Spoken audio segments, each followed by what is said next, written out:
se llama Lucía Gómez López, es profesora en el Instituto IES Sierra de Carrascoy y nos va a dar una conferencia sobre los fenómenos lumínicos. Por favor, os pedimos que pongáis los teléfonos móviles en silencio, para que no interfieran, y vamos a darle un fuerte aplauso.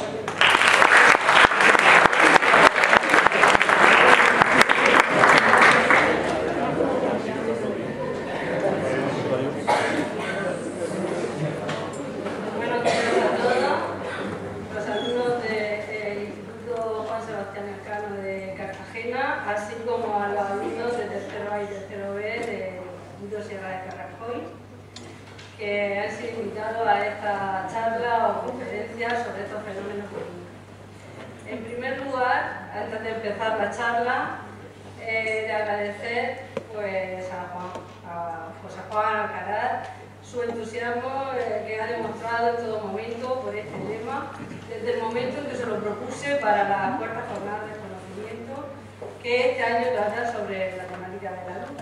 Así como también agradecer pues los consejos, explicaciones, sugerencias y ayudas que en todo momento he tenido por parte del profesorado del Instituto, de don Benigno González, don Ana Nieto, etcétera, que me han ayudado pues, a dar esta charla.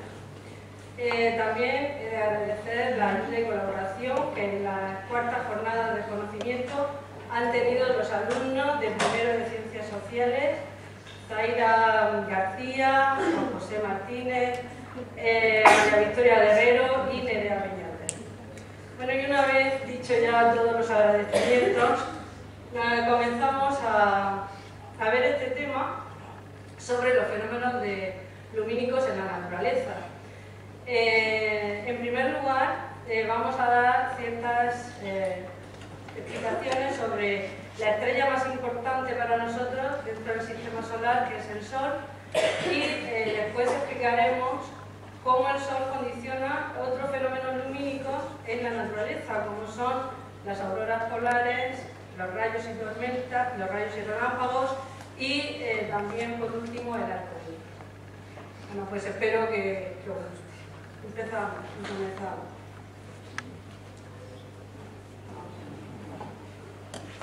Aquí tenemos el Sol. El Sol, como dice ahí, es una estrella que está constituida por gases calientes que emiten una radiación electromagnética, en especial luz visible, como resultado de las reacciones nucleares que se producen en el interior del mismo. Las características de esta estrella, que para nosotros es muy importante, son las siguientes. En primer lugar, para nosotros es una estrella muy grande, pero si la comparamos con el resto de otras estrellas, está catalogada como una estrella enana, de color amarillo. Su diámetro es de 1.400.000 kilómetros. Y para que tengáis idea, en ese diámetro cabrían 109 tierras. Es decir, que es importante para nosotros porque realmente nosotros somos algo muy pequeño dentro del universo. Es una estrella que tiene elevadas temperaturas, que tiene un 99% de la masa de todo el sistema solar y que tiene una actividad importante, una actividad solar importante, que es mucho más activo cada 11 años, esa actividad solar. Y eso se debe principalmente a sus campos magnéticos. En cuanto al movimiento de rotación del Sol, el Sol tiene un movimiento de rotación diferencial. ¿Eso qué quiere decir? Eso quiere decir que en sus zonas ecuatoriales tarda unos 25 días en rotar sobre sí mismo, y en las zonas polares tarda unos 32 días. Bueno, esto es importante para que después veamos cómo influye en la formación de su campo magnético. La composición del Sol es la misma que la que tienen satélites, planetas de todo nuestro sistema solar, porque se formó al mismo tiempo. Pero los gases más importantes son el hidrógeno con un 92% y el helio con un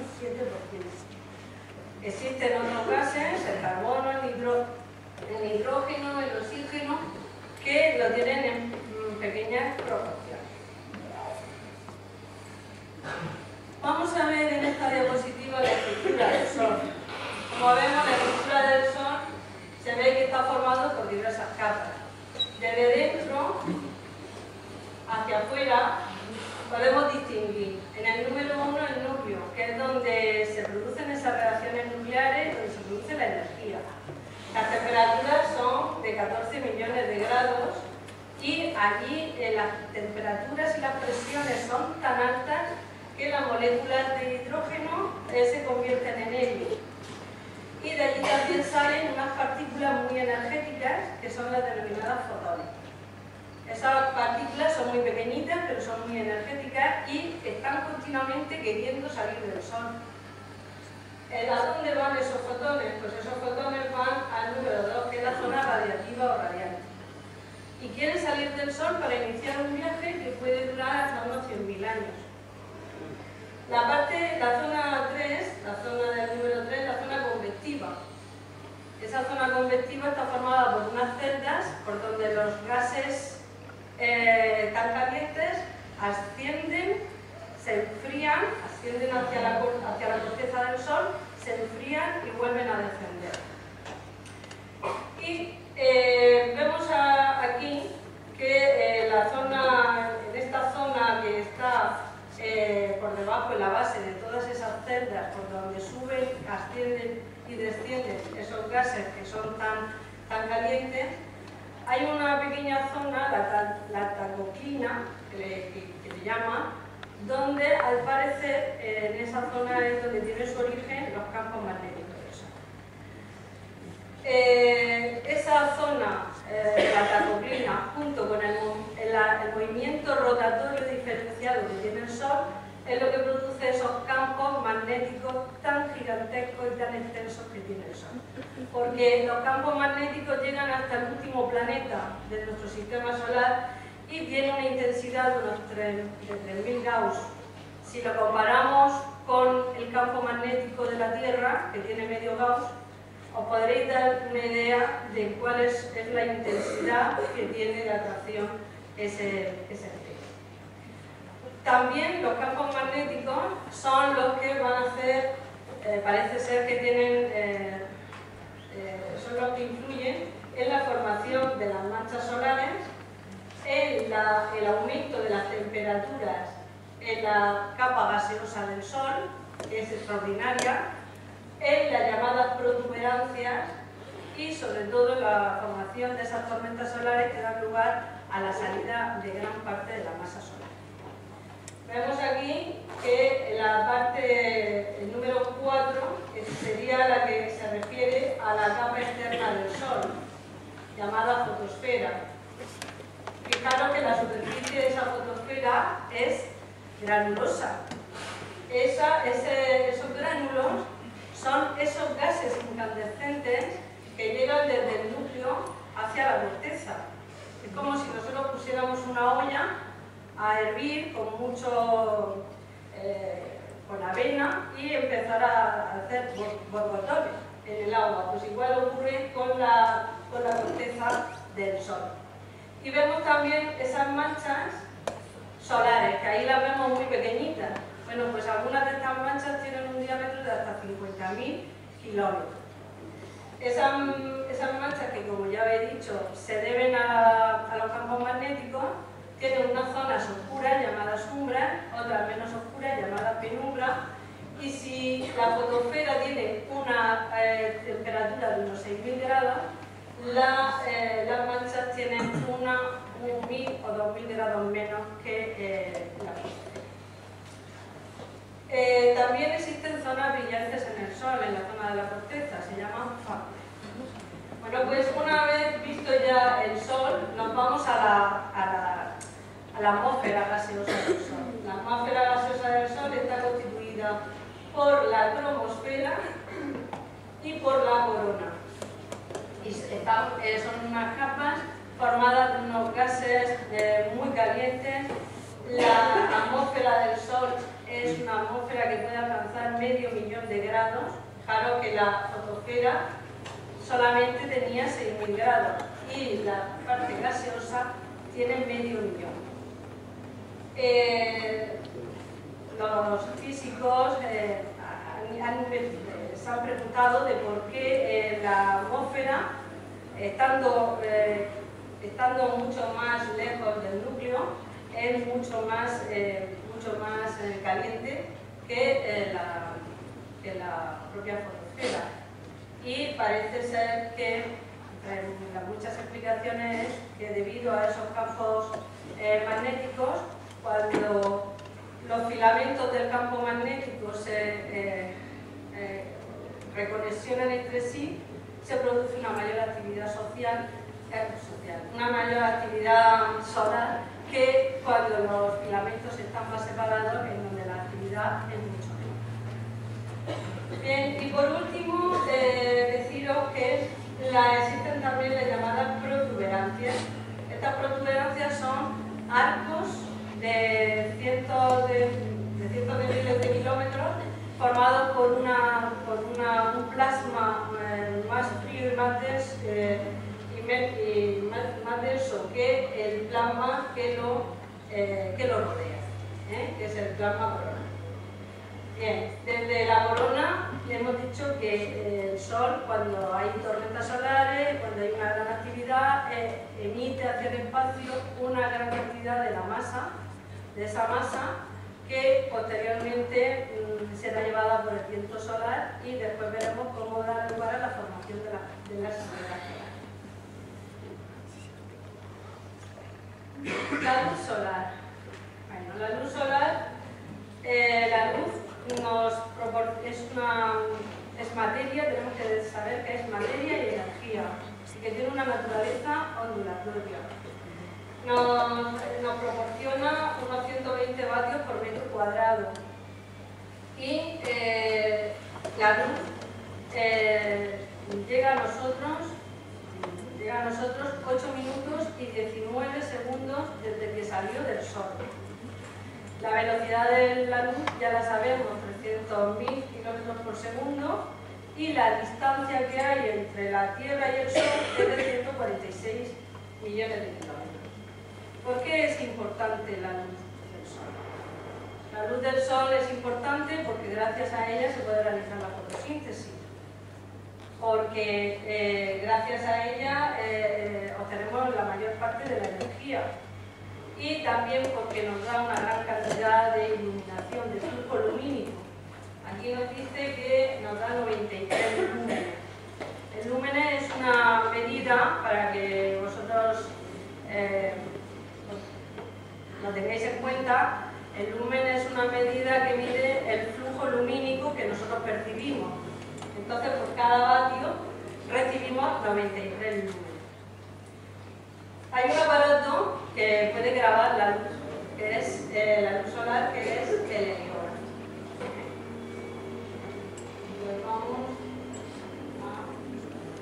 Hemos dicho que los rayos solares tienen una naturaleza ondulatoria.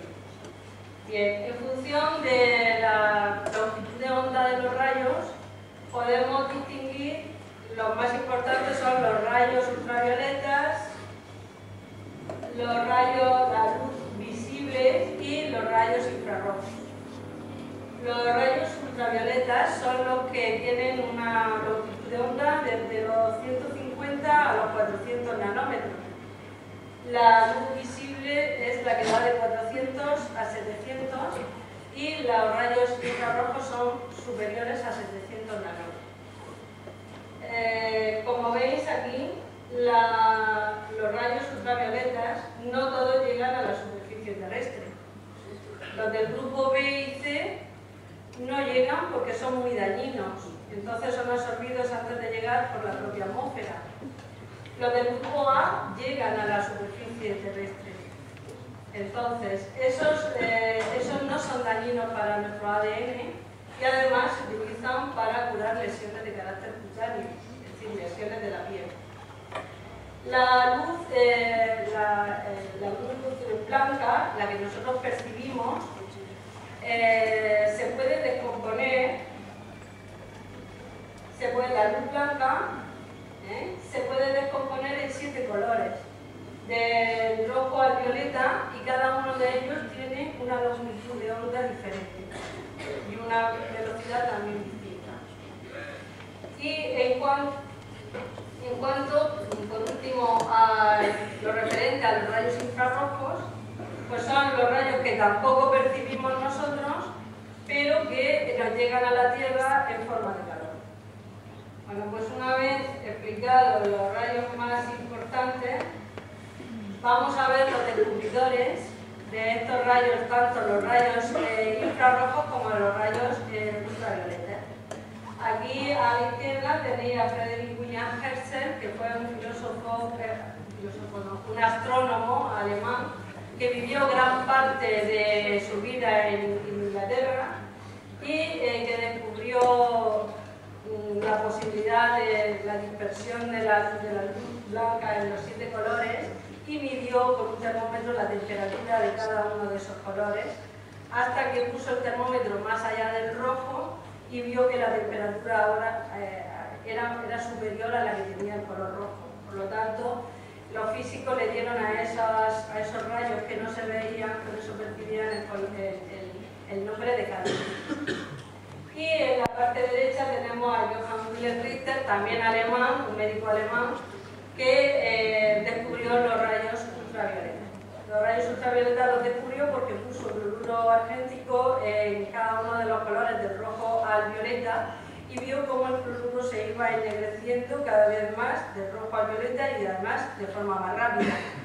Pero se le ocurrió poner un poco de cloruro argéntico más allá del violeta y vio que aún se ennegrecía con mayor rapidez y además se ponía más negro. Con lo cual le dieron a esos rayos que tampoco percibimos el nombre de ultravioleta. Bueno, pues hemos acabado lo de la exposición del Sol. Vamos a ver lo relativo a las auroras.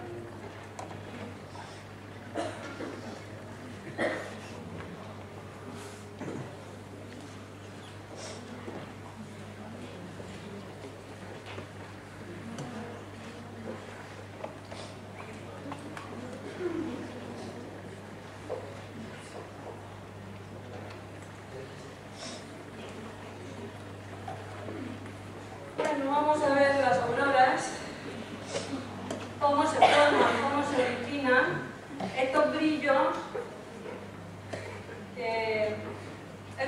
que se dan en los cielos nocturnos de las zonas polares, y que vamos a ver qué influencia tiene el Sol en esa formación de las auroras polares.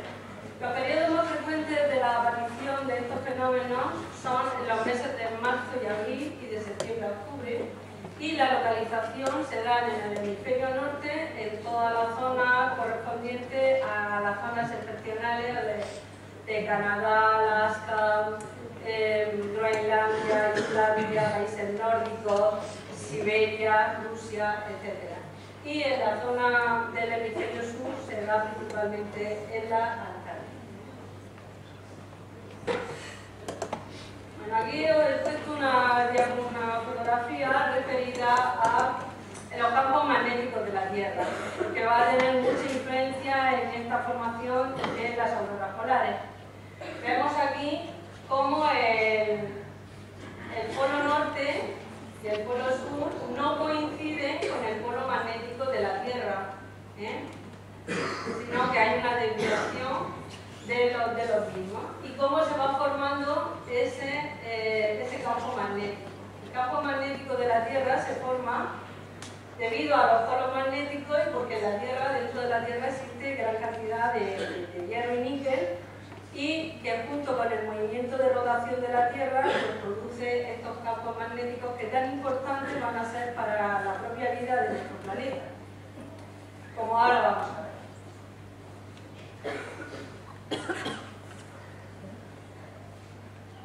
En esta fotografía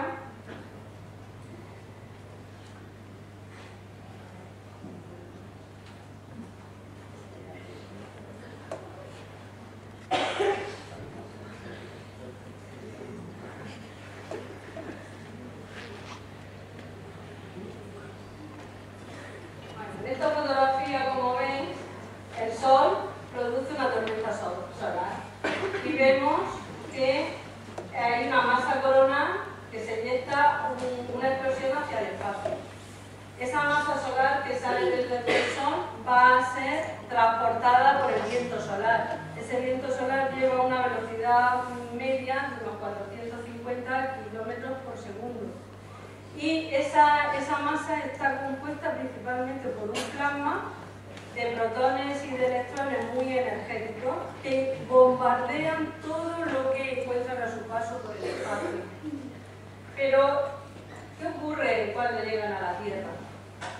Pues que vemos que la Tierra está protegida por una capa que la protege de esa masa tan energética. Vamos a ver cómo quedaría, fijaros la imagen de la Luna. La Luna no tiene campo magnético y por lo tanto vemos que su superficie es una superficie totalmente irregular, con cráteres, socavones, hoyos, etc. y que tampoco tiene agua. Igual le ocurre a Marte. Si no tuviéramos la magnetosfera, la Tierra estaría así. Esa sería la cara que mostraría en la superficie terrestre. Pero vemos que la Tierra está protegida y está protegida por una magnetosfera importante para nuestra vida. Bueno, pues vamos a ver. Aquí tenemos la magnetosfera. La magnetosfera tiene una forma totalmente elipsoidal. El viento solar presiona a la magnetosfera porque quiere llegar con su masa de protones y electrones a la Tierra, quiere bombardearla, pero no se lo permite. Entonces, ¿qué hace esa masa solar? Pues esa masa solar se adapta a la forma de la magnetosfera. ¿Aprovechando qué? Aprovechando a ver si hay algún lugar, algún resquicio, alguna zona débil de esa magnetosfera por donde esa masa pudiera entrar a la atmósfera de la Tierra. Bien, lo que quiero deciros es que esta masa generalmente entra por la zona de la magnetopausa, que es cuando ya tiene menos fuerza la magnetosfera, o bien por cualquier otro origen. Cuando ha entrado esa masa solar a la atmósfera, existen lo que se llaman unos cinturones de Van Allen, que reciben el nombre del físico que los halló en 1958. Y esos cinturones tienen como función captar las partículas solares, para protegernos, y las van redistribuyendo de forma en espiral a cada uno de los polos magnéticos, tanto del norte como del sur. Y cuando están redistribuidas, allí esas partículas solares impactan contra las moléculas del nitrógeno y del oxígeno terrestre, excitan a los electrones de estas moléculas de nitrógeno y oxígeno y se producen esos brillos que nosotros denominamos aurora. Ahora vais a ver a continuación un pequeño vídeo que dura muy poquito, pero que quiero que observéis que la aurora es un brillo como el que nosotros podemos tener cuando apreciamos en una noche la Vía Láctea, o bien hay una noche con una espléndida luna llena. Que las formas de las luces y de los colores pueden variar a lo largo de la noche en una aurora y que puede durar de 15 a 20 minutos como a varias horas. Los colores de la...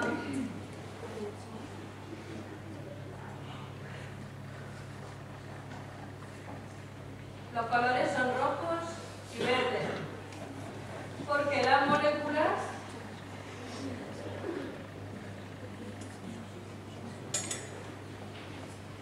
son nitrógeno y oxígeno.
la otra parte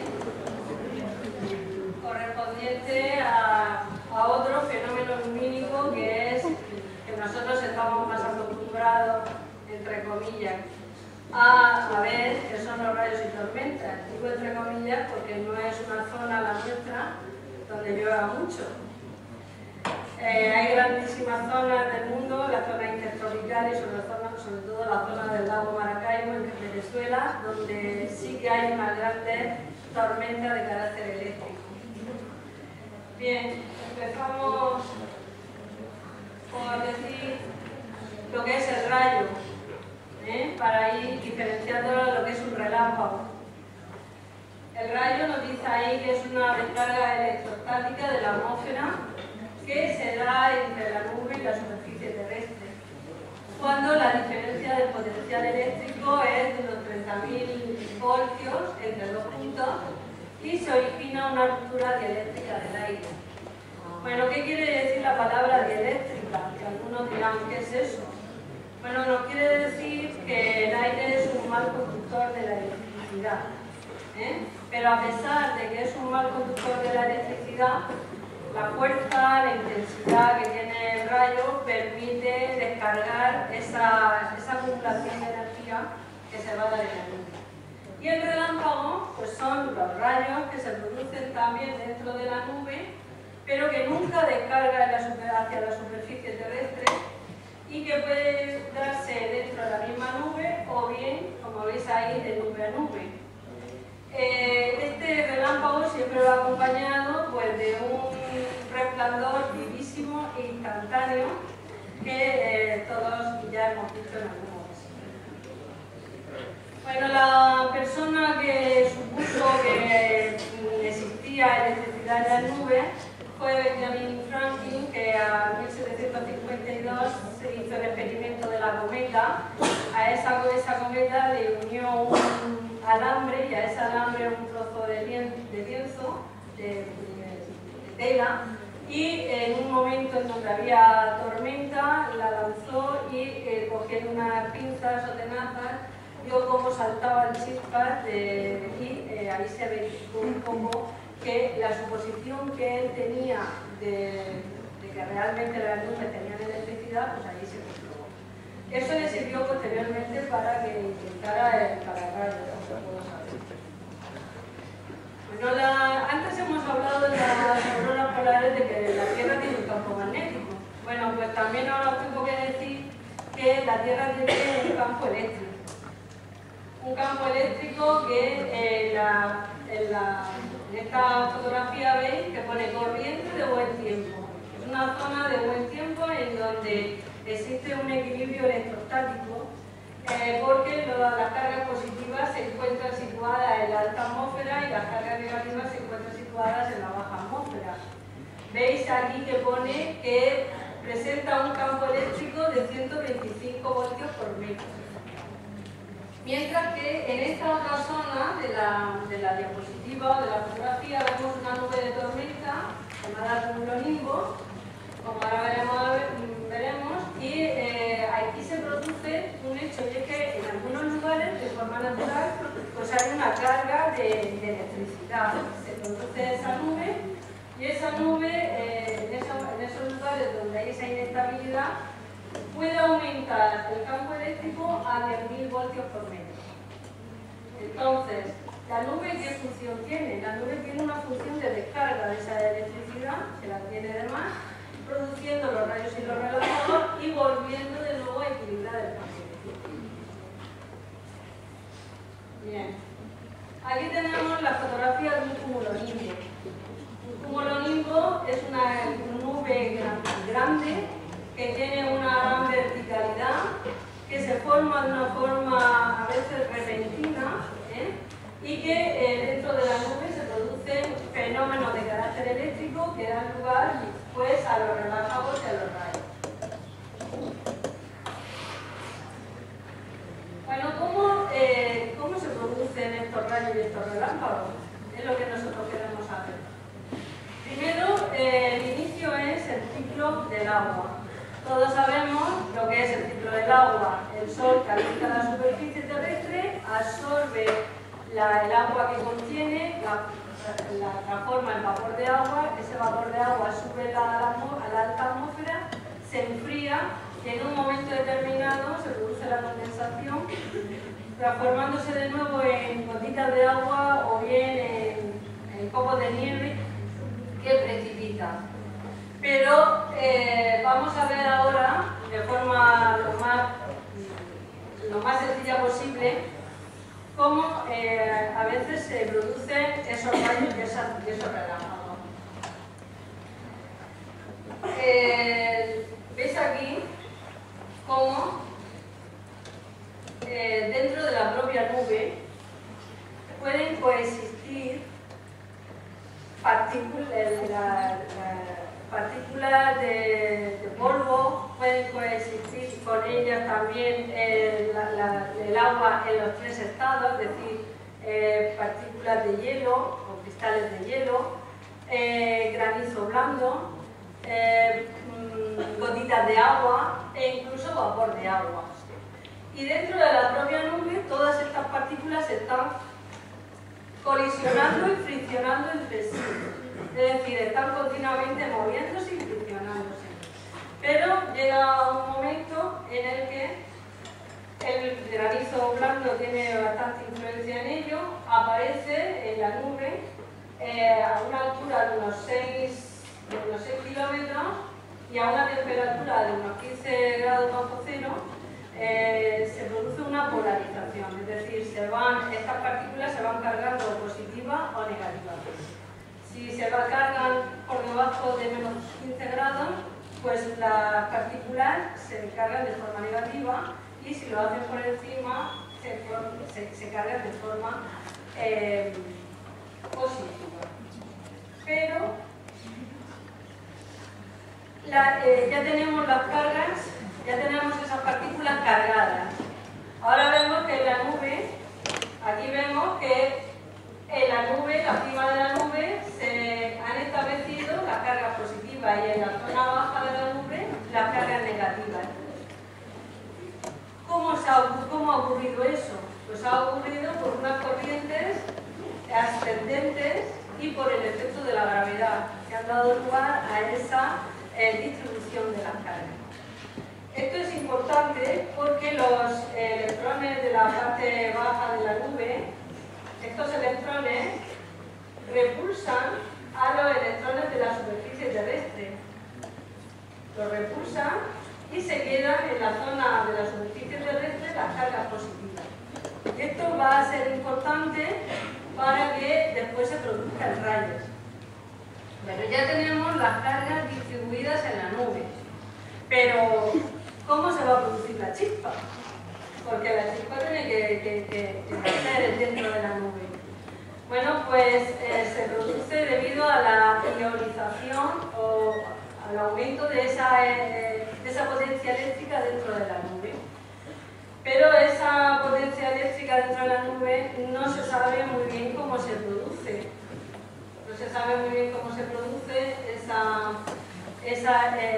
aumento de electricidad dentro de la nube. Son muchas las teorías y yo solamente voy aquí a explicar una de ellas, que es la llamada de los electrones desbocados. Se cree que moléculas de la alta atmósfera hacen que, cargados y muy energéticos, sobre todo sus electrones, van chocando los electrones unos con otros, electrones que están dentro de la nube, que están tranquilos, que no tienen una actividad energética muy grande, pero que esos electrones más energéticos que proceden de la alta atmósfera van chocando los unos con los otros hasta excitarlos de tal manera que se produce un voltaje de unos 300.000 voltios dentro de la nube y ahí es donde parece que surge esa chispa o guía líder. Esa chispa o guía líder que vemos aquí. Que vemos aquí. Que principalmente nace en la zona baja de la nube, en los electrones, que son los que se mueven, los que están excitados y inician un descenso superficie terrestre, rompiendo el aire y al mismo tiempo que va bajando esos electrones con otros rayos importantes, que son los rayos X y los rayos gamma, pues van abriendo y rompiendo el aire, formando una descarga, una ruptura del aire, una guía escalonada, como veis ahí. Entonces, esa guía escalonada, en forma de zigzag, llega hasta aproximadamente 100 metros de la superficie terrestre. Y es entonces cuando los electrones que bajan por esa guía escalonada son atraídos o atraen a los protones que se encuentran en la zona de la superficie terrestre y se produce una descarga de redondo. Es así como se produce por la electrificación, por el aumento de la electrificación dentro de la nube, del su voltaje, es lo que da lugar así al rayo y al radar. Pues vamos a ver las características de los rayos, que son impresionantes. Mirad, un rayo es visible a muchísimos kilómetros, los 13 kilómetros. Su velocidad puede alcanzar 100.000 kilómetros por segundo. El tiempo de duración es de milésimas. Su diámetro mide entre 2 y 3 centímetros. El rayo puede tener una longitud de 2,5 kilómetros. Y la temperatura del rayo puede ser 3 veces la del Sol. Puede llegar hasta los 30.000 grados centígrados. Y el potencial eléctrico es más de 100 millones de voltios y intensidad de 20 amperes. El rayo, cuando cae en la Tierra, puede destruir todo lo que se encuentra en un radio de 20 metros. De 20 metros.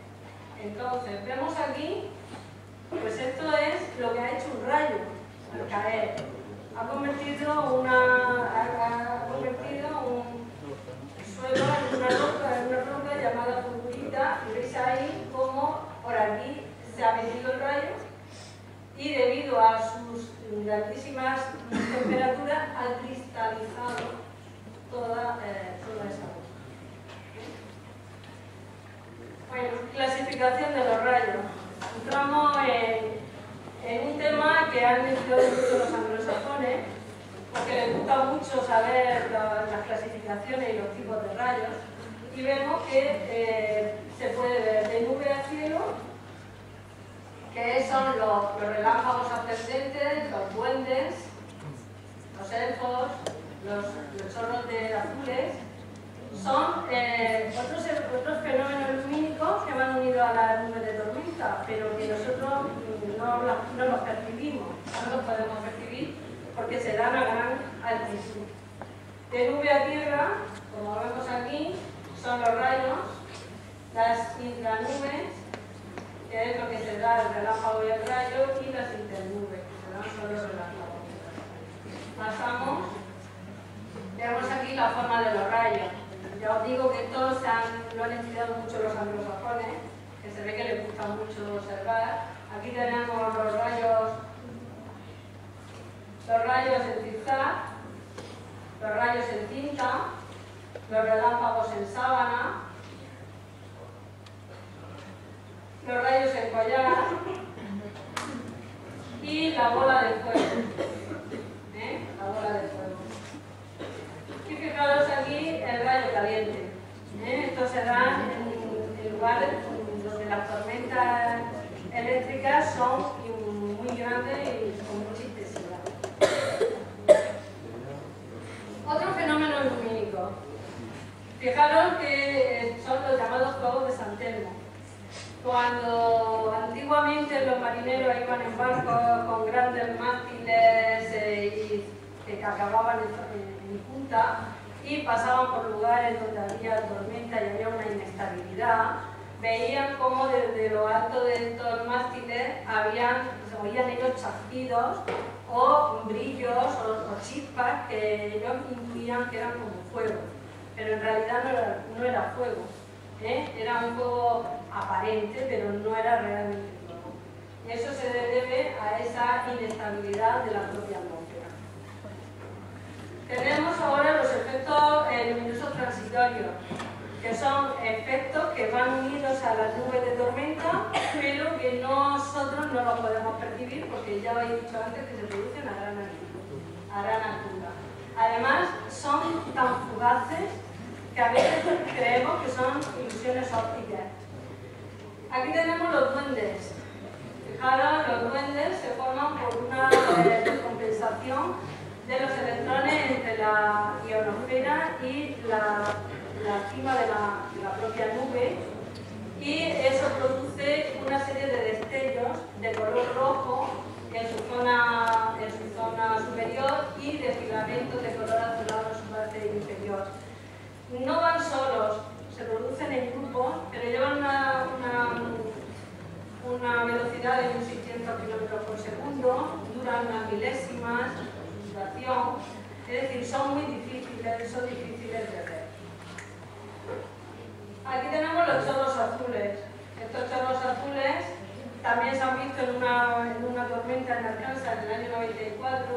Se producen a unos 40 kilómetros de altitud y llevan una velocidad de 120 kilómetros por segundo.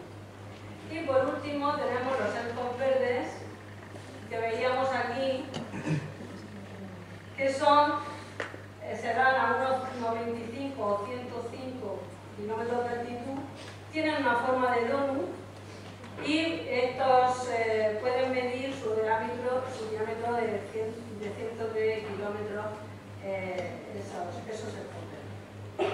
Bueno, y para terminar esta parte de los rayos y las tormentas, tenemos los relámpagos en forma de bola o descargas esféricas, que veis que se dan en las tormentas más importantes desde el punto de vista eléctrico. Tienen forma de guisante, tienen unos contornos totalmente confusos, tienen un movimiento lento y errático y van unidos, son muy difíciles de ver, son muy difíciles de ver, incluso algunos creen que es una mera ilusión.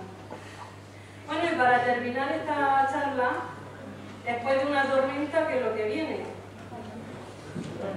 ¿Qué es lo que viene después de una tormenta? Lluvia.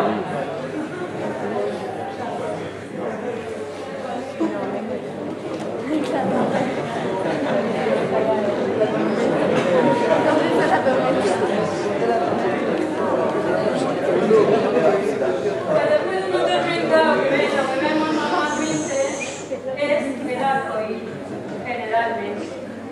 Aparece el arco iris que, ya para terminar, es un fenómeno meteorológico y óptico que se produce debido a la dispersión, refracción y reflexión de la luz solar en las gotitas de agua.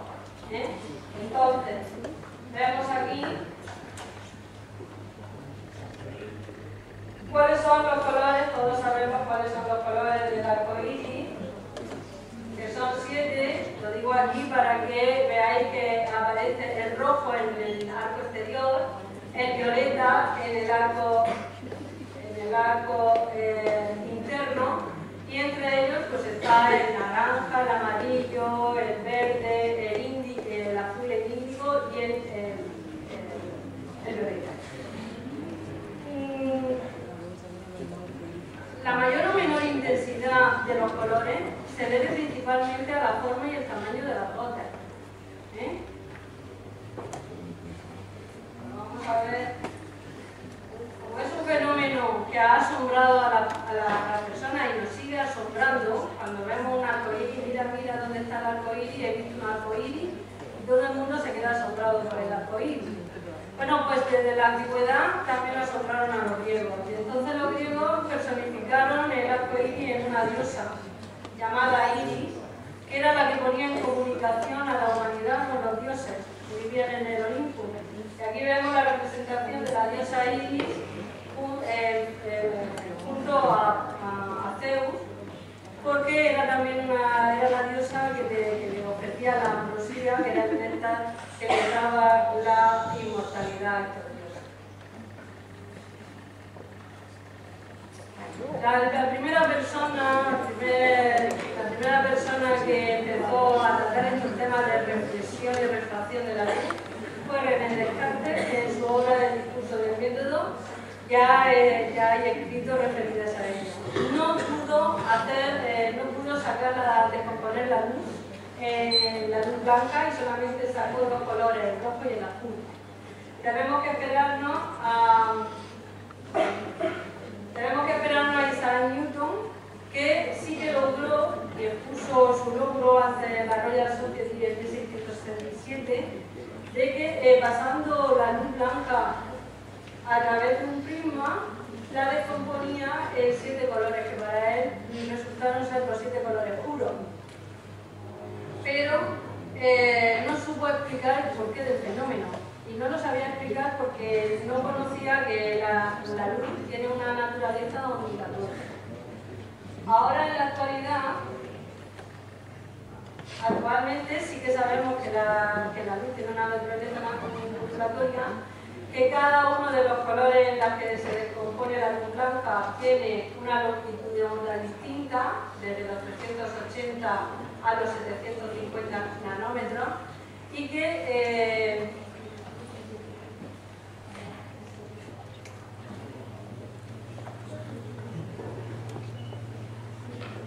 cada uno de estos colores, como veis aquí abajo, tiene, con la longitud de onda diferente, tiene una incidencia, un ángulo de incidencia de refracción diferente también. Bien, pues todo esto, aquí vamos a explicar cómo se forma las luces del arco iris. Vemos aquí que la luz solar quiere penetrar perpendicularmente a la gota de agua. Esta es la gota de agua, la luz solar quiere penetrar perpendicularmente. La luz lleva una velocidad de 300.000 kilómetros por segundo y esa luz tendría que entrar en la gota y llevar una dirección recta, pero no la lleva, sino que se desvía.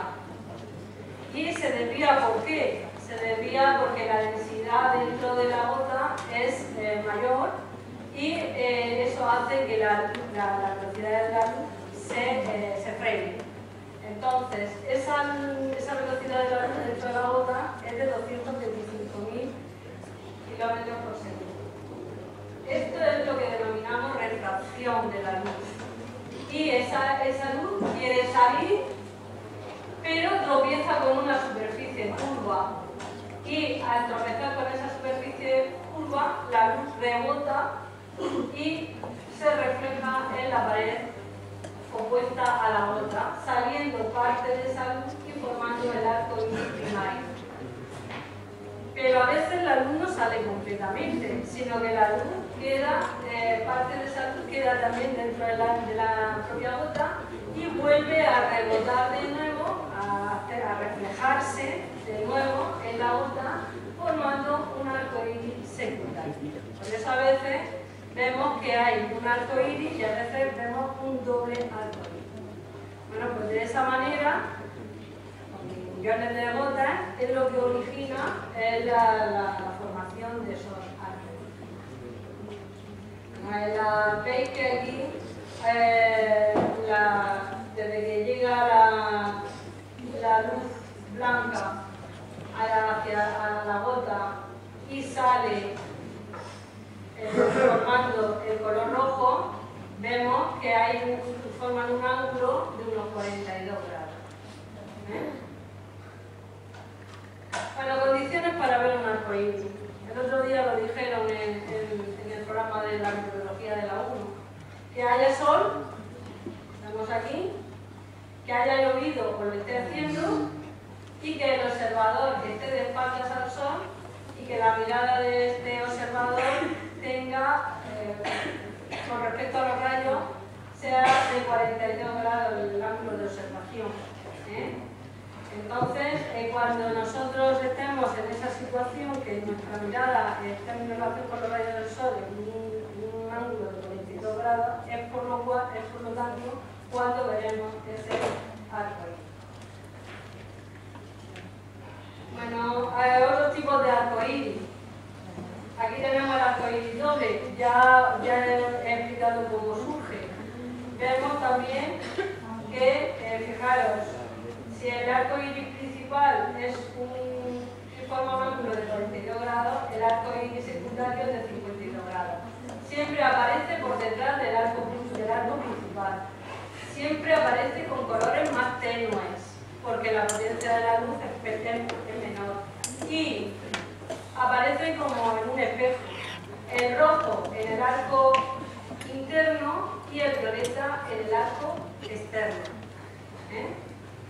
Bien. Aquí lo tenéis en la naturaleza. Veis cómo el arco principal se ve mucho mejor que el arco secundario, que es más cerca. El arco iris lunar. La luz de la luna también puede refractarse en gotitas de agua y dar lugar a un arco iris más tenue, porque la luz de la luna es mucho más débil. El arco iris de niebla, que se produce no por la refracción, sino por la difracción de la luz. Tiene un color blanco. De forma, la luz choca con esas partículas que va formando la neblina o la niebla o la bruma y va dando lugar así a esa formación de arco, pero de arco blanco. Tenemos aquí el arco iris de fuego, que es un fenómeno muy raro de ver. La refracción no se hace sobre gotas de agua, sino sobre cristales de hielo. Y el Sol tiene que estar en un ángulo de 58 grados sobre el horizonte. Y los cristales de hielo tienen que estar paralelos al suelo.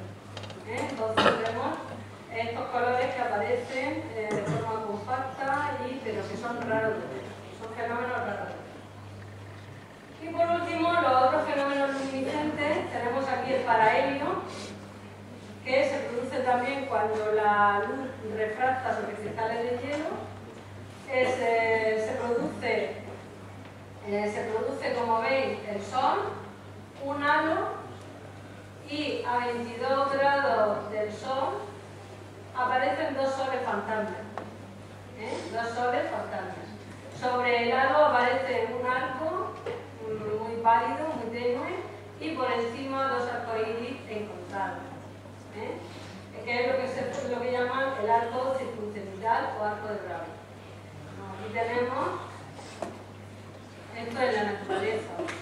Aquí tenemos